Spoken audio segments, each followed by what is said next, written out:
যে কাণ্ডিটা তুমি করেছো গুরুদেব কিন্তু ভারী রাগ করেছে। সংসারের নিয়ম কানুন কোনোদিনই তো আর মানলে নে। পাপ করছো না পুণ্য করছো, তাতে সংসারের মঙ্গল হচ্ছে না অমঙ্গল হচ্ছে, সেদিকে তো কোনো কালেই তোমার হুঁশ নেই। বাড়ি ফেরার সাথে সাথেই মাকে এসব কথা কেন কইছো ছোট্টাক মা? গুরুদেব তো কইলেন নবদ্বীপ থেকে বিদেন নিয়ে আসবে, তার আগেই মাকে দোষের ভাগী বানাচ্ছ। তুমি মাকে একবার কথা শোনা চলবো কি? দাম্বি তুই। বড়রা যখন কথা কইছে তার মধ্যে কথা কর, তোর কি দরকার? তোর এই বদ অভ্যেসটা চা, নালে পরে ভুগবি।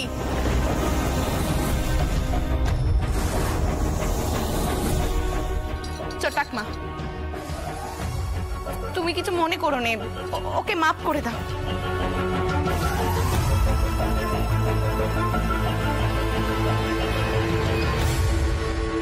ছোট কুকি, বড়রা এখনই কেন কথা কইছে, তুমি ভেতরে যাও।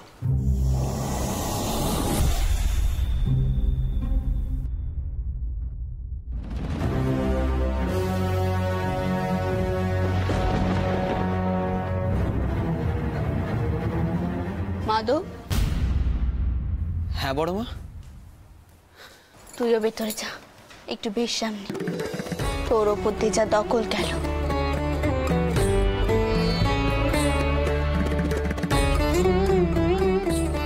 তুই আমারই বেটা। সে তো বটেই বড় মা।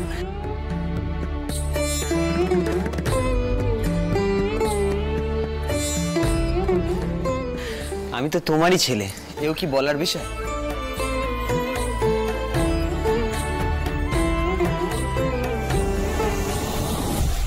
এত বড় একখানা ঝড় বয়ে গেল, সবাই ভালোভাবে ফিরে এসো, তাই আর বেশি কথা কইছি নে। তবু একখানা কথা তো না বলে থাকতে পারছি না ছোট বৌমা। যে কাণ্ডিটা তুমি করলে, বৈষ্ণব তীর্থ দর্শন করতে গিয়ে কালী পুজো।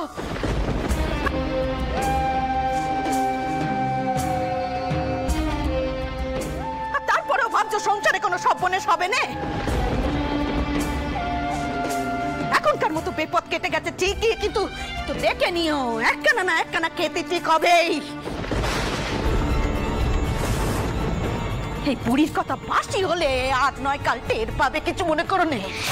এসব পুজো আচ্ছে নিয়ে না ছেলে খেলা চলে নে।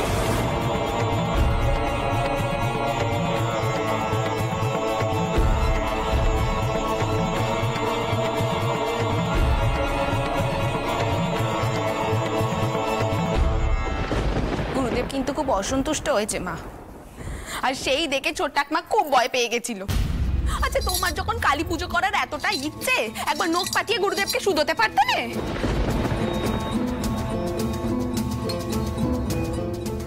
ওরে হরি বাপু। ভুটান, আপনার বোনকে ভেতরে নিয়ে যান।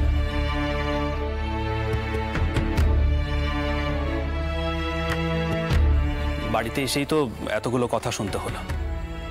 আমি কোনো প্রতিবাদ করলাম না, তার কারণ হলো আমি কিছু বললেই তো বাড়ির লোকজন আমাকে আবার নাস্তিক ভাবতে শুরু করে। আমি কি সাধে বলি? রাজা রামমোহন রায় ঠিক কথাই বলতেন, কতগুলো লোক ধর্মের নাম করে পাথর আর মাটির মূর্তি নিয়ে লাঠালাঠি আর মারামারি করছে, যেন ওই পাথরের মূর্তিতেই ভগবান বাস করেন। এসব আপনি কি কইছেন কি? এত কিছুর পরেও আপনি আবার দেবতাকে অস্বীকার করছেন? দেখেছেন মোটা, দেখেছেন আমি কি বলতে চাইলাম আর সে কি ভাবছে বলুন তো। দিদি তুমি, আচ্ছা ঠিক আছে চুপ চুপ, এসব নিয়ে এখন আর কোনো কথা বলার দরকার নেই। তুই ঘরে যাবো, কথায় কথা বাড়বে। চ চ।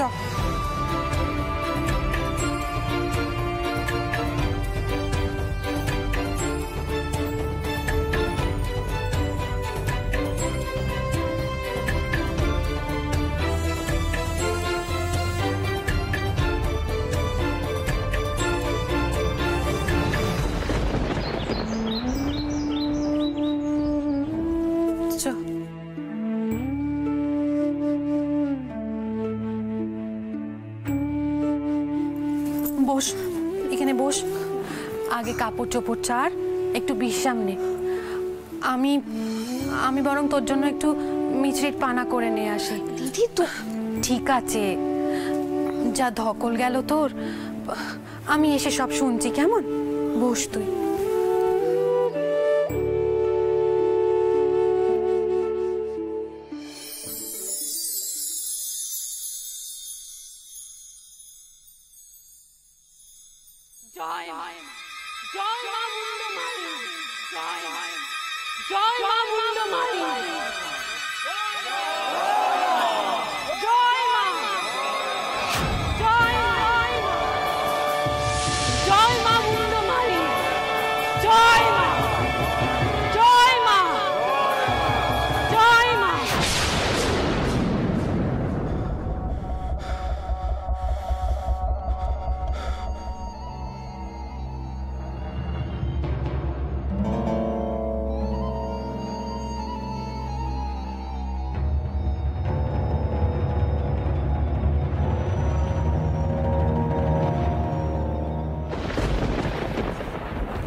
নে বউ, পানাটুকু খেয়ে নে, বুঝলি?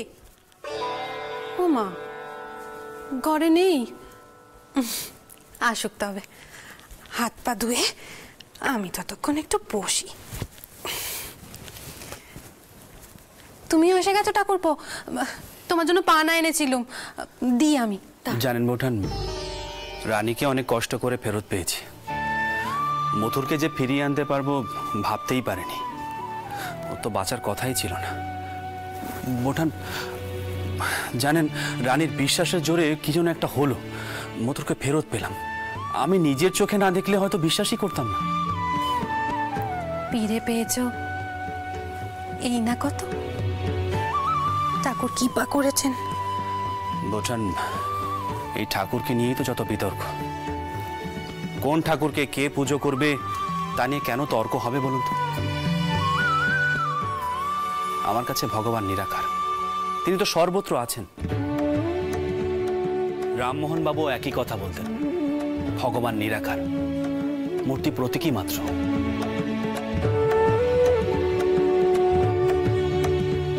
ভগবান নন। কিন্তু তার কথা কেউ মানলেন না।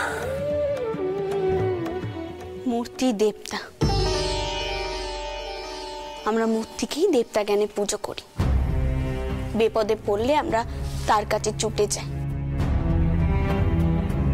আর বিজ্ঞের মধ্যেই টাওর বসবাস করে। কই, আমরা তো ঘরে পড়ে থেকে শুধু কাঁদিনি, আমরা তো টাওরের কাছে গিয়ে হত্যেতে পড়ে থাকি।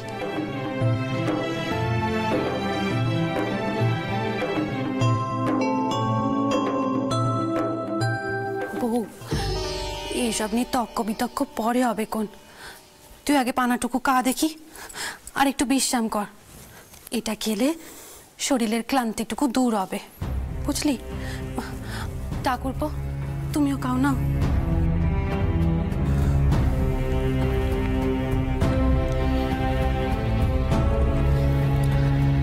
আমার তো আর বিশ্রাম নেওয়ার জন্য এক্ষুনি তো আবার ছুটতে হবে আড়তে। এদিকে মথুর অসুস্থ শরীরে বড় জামাইকে নিয়ে আড়তে গেছে। বৌঠান, আমি যাই দেখি ওদিকের কি অবস্থা। সেরকম হলে আমি মথুরকে বাড়ি পাঠিয়ে দেব। আমি আসি বৌঠান।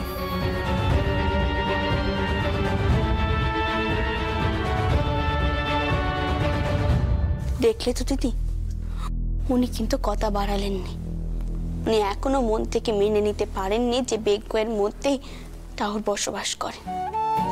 দিদি, মথুর কিন্তু বাঁচত নেই যদিও এই বিজ্ঞে মা বসবাস না করতে। এই কথা যে সবাই কবে বুঝবে? ঠিক আছে, তুই আগে পানাটুকু খাবি নাকি? এত বড় ফাড়া কাটলো তো, আমি বলি কি, বাড়িতে একখানা বড় করে পুজো দে, দেখবি সব ঠিক হয়ে যাবে। আর ঠাকুরের কৃপায়ও করুণা মা হবে, দেখিস। আসল কথা, সবাই ভয় পাচ্ছে কারণ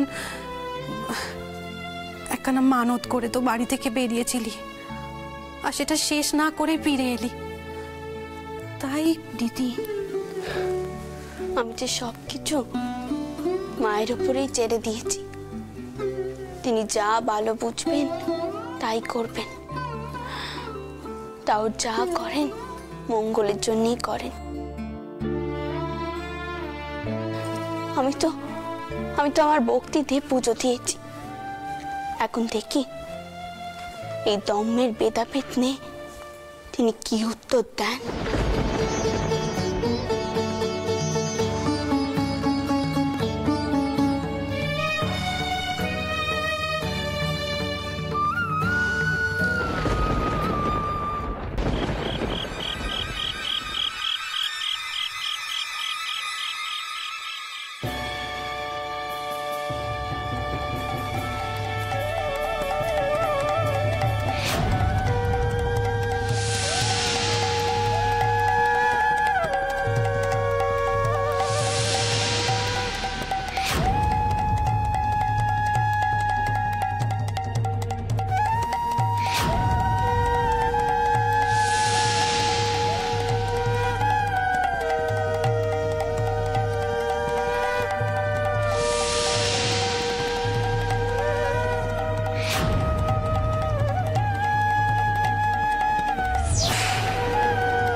আমি কি দেখলাম? তিনি রঘুবীর, তিনি কৃষ্ণ, আবার তিনি কালী।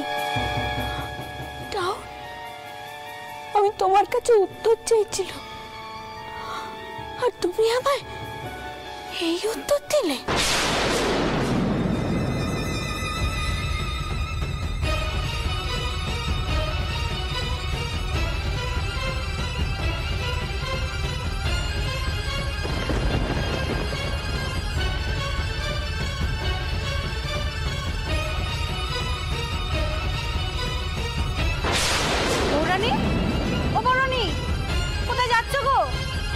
ছুটছো কেন গো বৌরা? পদ্ম দিদি, ও পদ্ম দিদি,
যিনি কালী তিনি কৃষ্ণ, কালী কৃষ্ণ।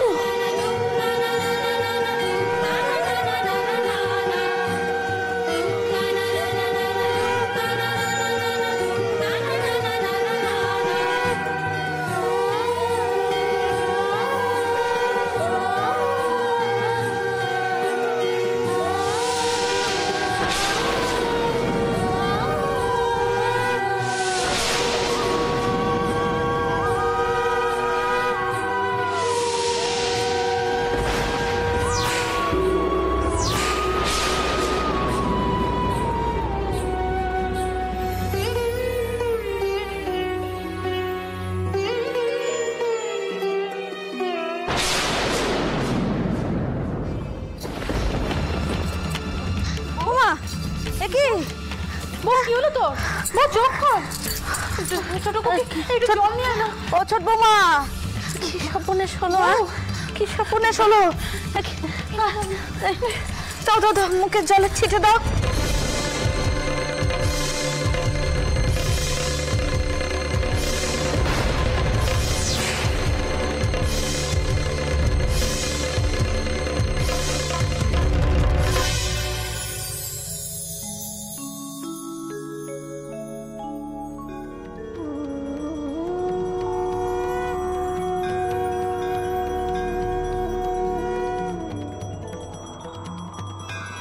আমি কি দেখলাম?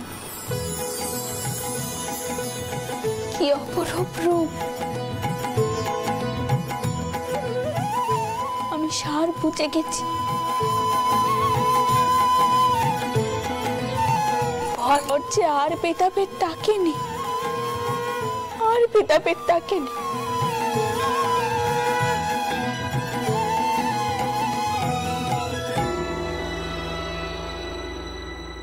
যে অভয় পদ আছে মাগো,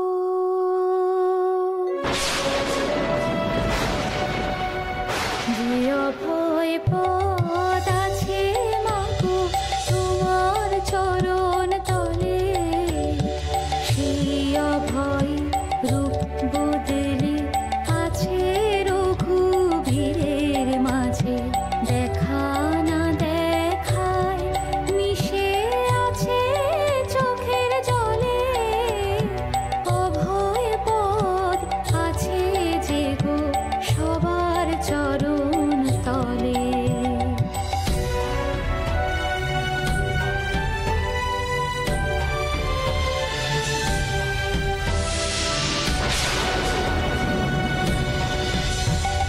কৃষ্ণ রূপে কালো আর কালী রূপে কালো,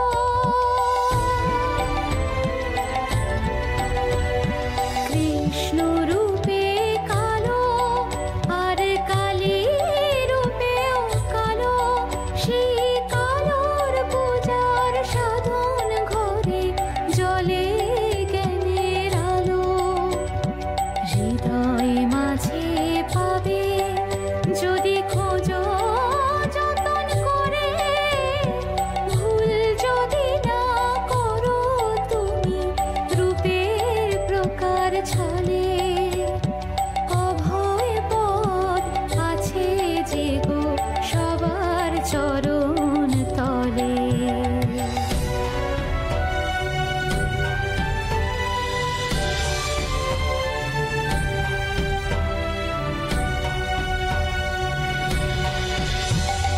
কি রূপ দেখালে মাগো, কি রূপ দেখালে মাগো, আর না ডরে সমনে, ভেদ বিভেদের কালো ঘুচলো তোমার কালোর সামনে। কালো মেয়ের পায়ের তলায় কালো ছেলের বাঁশির সুরে, প্রেমের আলোয় অনুক্ষণ জনম মরণ দোলে, জনম মরণ দোলে। অভয় পদ আছে যে গো সবার চরণ তলে, যে অভয় পদ আছে মাগো তোমার চরণ তলে, সেই অভয়